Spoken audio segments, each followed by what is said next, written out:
It can be really hard to know what to say to people when they are grieving, especially how to even talk about grief and death with children. So please do not say something like everything happens for a reason or they're in a better place unless you are confident that is aligned with that person's spiritual or religious beliefs.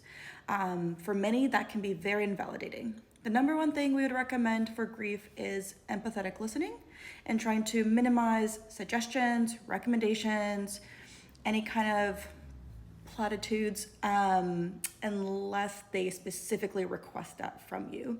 Also, everybody grieves differently, so some people might seek a lot of support, other people might not. It's also important to not overload a person who is grieving with frequent check-ins, and if you do check in, it's better to make it pretty low pressure, so something like I'm thinking of you, rather than requesting anything like, hey, do you need anything?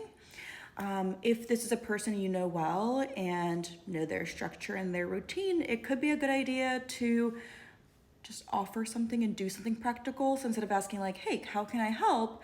That places a burden on them to think of things to do and they might not feel comfortable asking for certain help, but maybe bringing over groceries or bringing over food or doing any other kind of like day-to-day chores, that can be really helpful if this is somebody you're close to.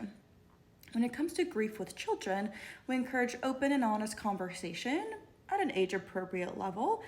So we often feel weird talking about death, but really it's really important to talk about it openly and not use vague terms like grandpa's no longer here. Little children will not understand what that means. We want to give them the words and the tools to understand death and dying, so being very clear in your explanation can often improve coping long term. And we know that if we don't talk about it, then children will often feel like they have no one to discuss this with, that this is something that is extra scary or is really bad to talk about. So let me know if this helps.